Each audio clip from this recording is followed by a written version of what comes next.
Bom, gente, então seguindo aqui agora, né, já partindo aqui para nossa aula de número 8, então já partindo aqui para a fase final desse curso, continuando a matéria da aula anterior, né, o livro do Mathieu Pajot, A Linguagem da Criação.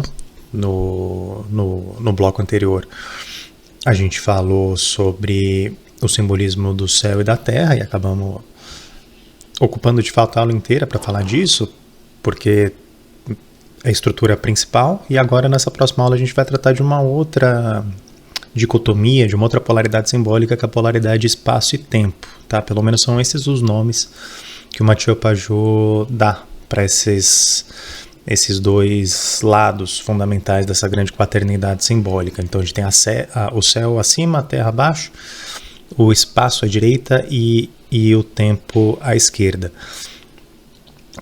Diferentemente de céu e terra, essa denominação espaço-tempo, confesso que me incomoda um pouco, porque ela é muito pouco clara. Muito pouco clara, assim, eu acho que ela é problemática mesmo. Mas tudo bem, vamos explorar, porque a gente está explorando o livro aqui, eu não vou renomear, tá? Não vou sugerir novos nomes, enfim. O que a gente tem que entender? Tá? Até tem uma explicação por trás, né? Por que se fala em espaço, por que se fala em tempo, o que é isso. Eu vou dar essa explicação, depois vocês tiram as conclusões de vocês, se essas nomenclaturas fazem sentido ou não. Fazem sentido, claro que fazem, mas me parece que elas escondem muita coisa, muito mais do que revelar, elas exigem que muito seja dito, tá? Diferente de céu, a gente sabe, mesmo que intuitivamente, o que é o céu, o que é a terra. Espaço e tempo, as coisas são bem mais complicadas, né? Talvez, como o Mathieu Pajot sugere, porque a gente está muito distante da ideia original. Mas, basicamente, espaço tem a ver com estabilidade, basicamente isso, tem a ver com ordem e estabilidade, pro bem e pro mal, tá? Como todos os polos têm um lado positivo e um lado negativo. Então tem a ver com ordem e estabilidade, que pode ser uma coisa muito boa, tá? Tem a ver com identidade, tem a ver com ser, tem a ver com uma correlação, né? Eu já falei disso na aula passada, uma harmonia entre o céu e a terra, que se juntam numa estrutura estável, certo? Céu e terra, quando se encontram e formam uma estrutura estável, a gente tem o que se chama de espaço. Vou tentar explicar um pouquinho melhor o que é esse espaço daqui a pouco. Mas essa é a ideia fundamental. E quando o céu e a terra não se encaixam, quando tem um sentido que não encontra manifestação concreta, quando a gente tem manifestação concreta sem sentido, que caminha por aí de forma caótica, quando há uma dissociação, mesmo que provisória, isso, de novo, pode ser ruim, mas pode ser bom, tá? De vez em quando a gente tem identidades, a gente tem ordens que são ordens ruins. E essas ordens ruins devem ser suplantadas. E para suplantar uma ordem ruim, necessariamente vem um período de desordem. Um período de um caos relativo, que é um período de transição. E esse período de transição, ele pode ser necessário, ainda que seja necessariamente também caótico, né? Enfim, e quando há essa dissociação, então, quando a gente não tem mais espaço e sim tempo. O que isso quer dizer? Tá? Por que ele emprega essas duas terminologias? Me parece que é uma explicação, a gente pode pensar isso de novo a partir de imagens simbólicas. Se a gente pensa, por exemplo, uma cidade, tá? Uma cidade tradicional, ela tem ao meio um templo religioso que fica no centro da cidade, normalmente é o ponto zero, né, o marco zero de cidades medievais, por exemplo. Esse templo em si já é um símbolo supremo, um dos símbolos supremos do próprio espaço, porque o símbolo é feito de acordo com ele obedece a certas estruturas, a certos sentidos, ele tem uma lógica própria, né? Todo o templo tem uma certa lógica própria, uma certa construção arquitetônica que se repete em diversos templos, uma certa estrutura, um altar que é posicionado de determinada forma, etc. Normalmente tem uma estrutura quadrada, cúbica na base, e em cima existe uma cúpula, né? Que tende a ser em formato ou de círculo ou uma estrutura triangular, o que é muito simbólico, a gente já falou um pouquinho disso, né, sobre o 4 e o 5, ou enfim, o par e o ímpar, a estabilidade e a transcendência. Enfim, existe o templo é a imagem perfeita do que o Matthieu Pajot vai chamar do espaço, por ser um local de estabilidade plena e um local de rito. Então, que as coisas sempre se repetem, em que existe uma ordem muito bem estabelecida, desde uma ordem moral até uma ordem sacramental e uma ordem ritualística, e tudo ali se encaixa perfeitamente. E é, inclusive, marcada por uma distinção, né, por uma separação entre aquele espaço e o espaço profano. O espaço profano, o espaço fora do templo, já é um espaço em que a ordem se dilui, né, em que começa o caos.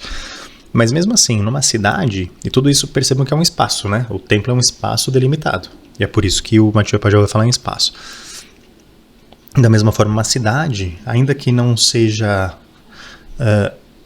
tão efetivamente espaço, entre aspas, quanto o templo, ainda assim, uma cidade que se organiza ao redor de um templo, né, às margens de um templo, se expande em torno do templo, também segue de alguma forma aquela ordem. Tá? Uma cidade tradicional, ela também é um espaço. Ela também tem limites, e dentro daquele espaço também há identidades. E em sociedades tradicionais, as cidades são marcadas também por ritos, por horários. Normalmente a cidade, ela acorda e dorme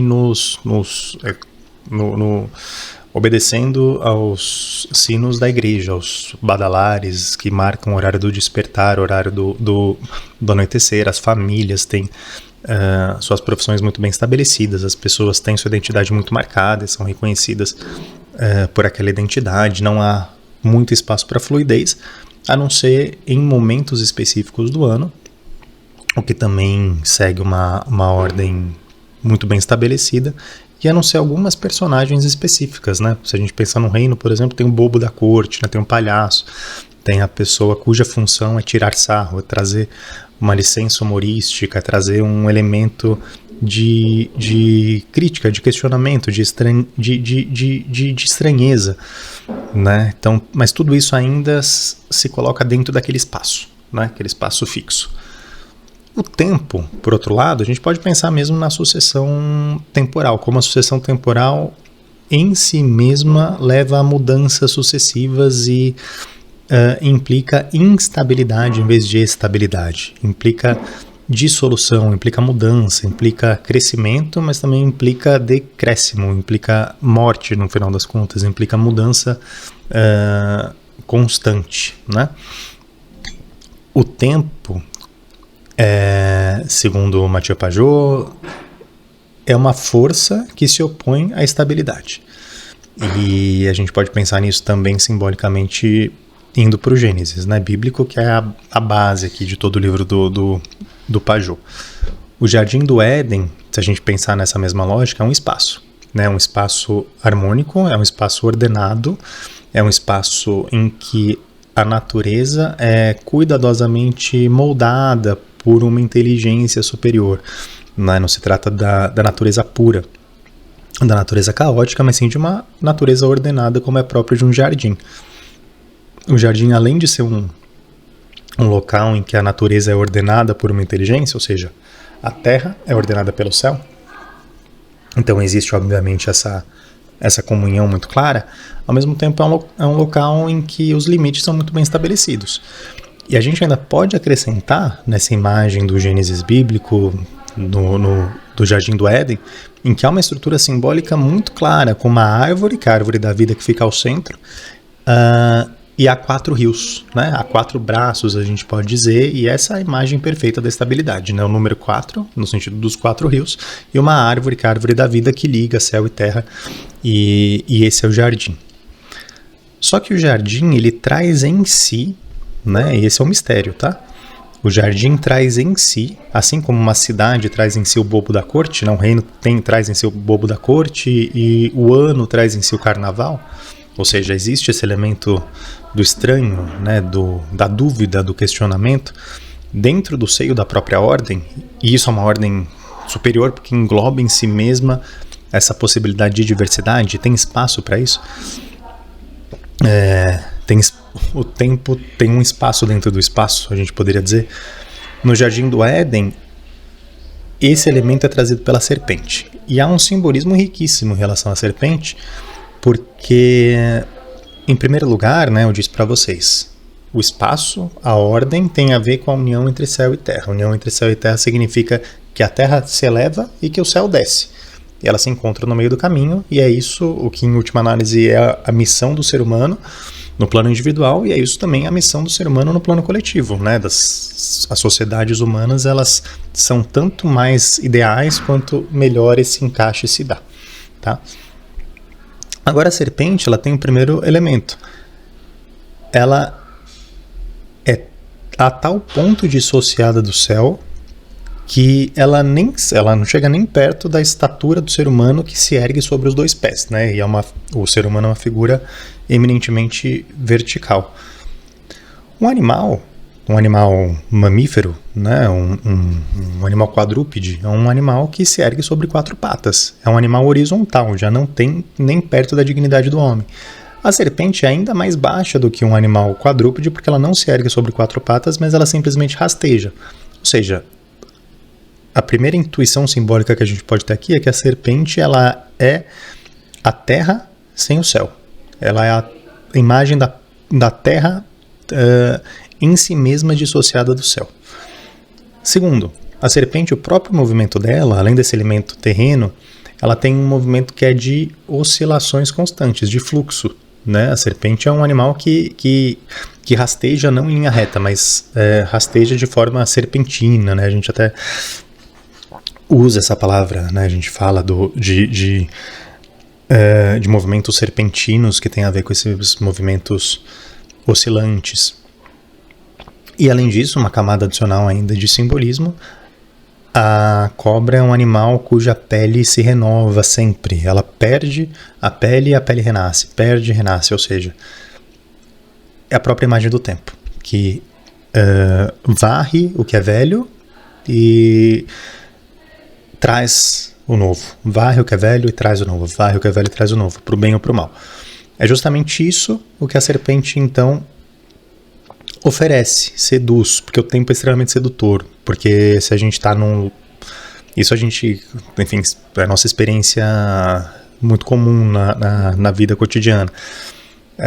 Se a gente vive uma certa ordem, ainda que seja uma ordem muito desejável, pode haver seduções muito grandes, que vão nos prometer que se a gente romper com aquela estabilidade e se a gente se aventurar por outros caminhos, a nossa vida pode ser melhor. Ou a gente pode ter um prazer, ainda que seja momentâneo, que vai trazer alguma forma de benefício, etc. E é basicamente nesse sentido que a serpente oferece o fruto proibido para Eva. Tem diversos elementos simbólicos aqui, tá? Eu já falei acho que um pouquinho do fruto, como esse fruto, embora a Bíblia não diga qual é esse fruto, a tradição diz que é uma maçã, né? De vez em quando a gente escuta coisas diversas, mas a maçã faz sentido porque a maçã ela tem uma característica muito própria. Quando a gente corta a maçã no meio, que se apresenta um pentagrama, uma estrela, e é o número 5, ou seja, é o 5 que rompe com a estabilidade do 4, tá? Se o 4 dos 4 rios do Jardim do Éden tem a ver com uma estabilidade muito grande, o 5, por outro lado, tem a ver com a ruptura dessa estabilidade e a promessa de uma outra coisa. E isso tem um lado que pode ser muito bom, tá? Isso faz sentido. Eu falei da própria estrutura dos templos, né? Que tem a estabilidade do 4 embaixo, mas tem uma cúpula em cima, e às vezes uma imagem mesmo triangular, ou algo que culmina com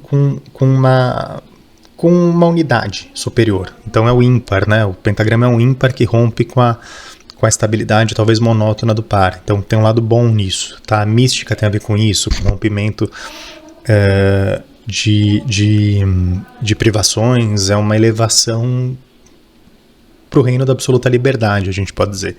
Mas é uma liberdade que ao mesmo tempo se mantém atrelada à ordem e tal.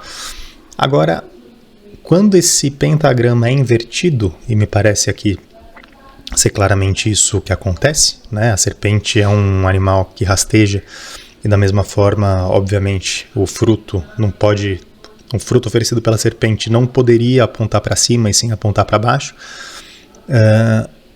O que se caracteriza aqui simbolicamente é um movimento de pseudo-libertação por baixo e não por cima.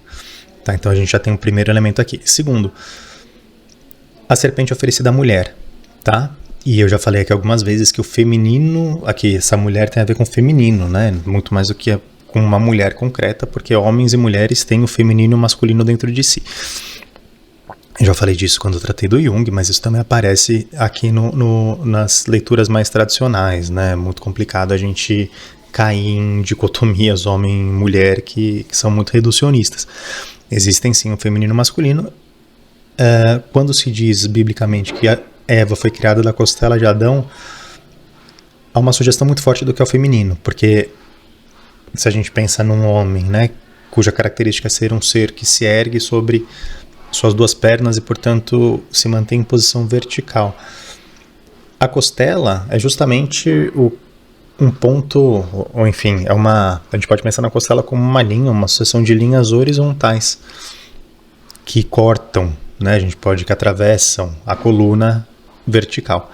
Então, se o homem tem a ver com a verticalidade, a mulher tem a ver com a horizontalidade, né? Tem a ver com a terra, tem a ver com os instintos, tem a ver com o fluxo das coisas, tem a ver com a geração, com a nutrição, com tudo que tem a ver com essas coisas baixas. Eu falo baixas aqui não no sentido qualitativo da coisa, porque a terra ela é tão necessária quanto o céu, tá? Embora haja uma hierarquia, a terra é tão necessária quanto o céu. Mas no sentido de que era óbvio que a serpente ofereceria à mulher, ou seja, às inclinações humanas mais ligadas de fato à terra e à fluidez.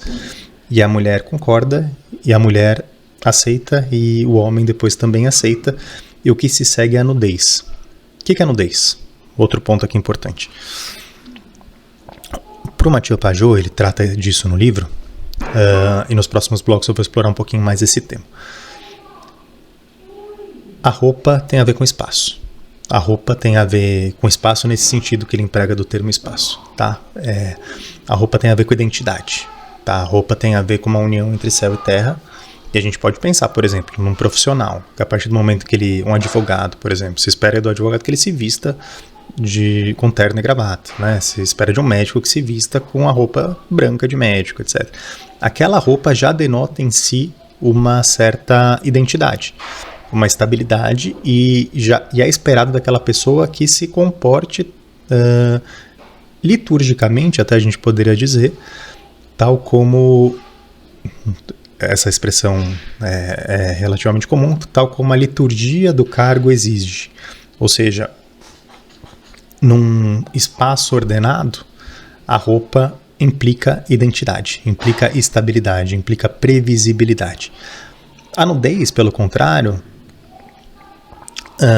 denota uma falta de identidade, um mergulho em características que são absolutamente universais e que não são, ou que são humanas demais, que são rasteiras. A nudez tem a ver com instinto, a nudez tem a ver, claro, tem um sentido superior da nudez, a gente pode pensar que significa a capacidade de olhar para si sem máscara, que significa a própria natureza mais profunda que é reconhecida, e pode ter a ver com pureza, né? Como o bebê que nasce nu, isso tem a ver com pureza.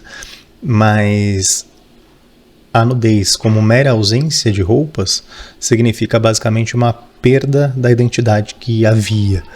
E o que o homem coloca no lugar e a mulher coloca no lugar são, aí a depender do momento bíblico e da própria tradição, se fala em folhas de figueira, ou seja, a própria natureza tentando se cobrir a si mesma e tentando forjar uma determinada identidade, ou peles de animais, que também tem essa mesma ideia de buscar na terra, na matéria, uma identidade, que não é mais a identidade original dada por Deus, mas a partir do momento daquela fragilidade absoluta, daquela falta, né, de união entre céu e terra, a partir do momento em que o tempo suplanta o espaço, o que resta ao ser humano é buscar forjar para si uma nova identidade, a partir então dessa união ou a partir então de uma nova noção prometida pela serpente de que o próprio homem poderia estabelecer por si mesmo o bem e o mal. Eu vou continuar daqui a pouquinho para não ficar muito longo. É um tema bem complexo e bem rico, e muitas coisas muito mais concretas podem ser ditas a partir daqui. Tá bom, gente? Obrigado pela atenção até agora, a gente já segue.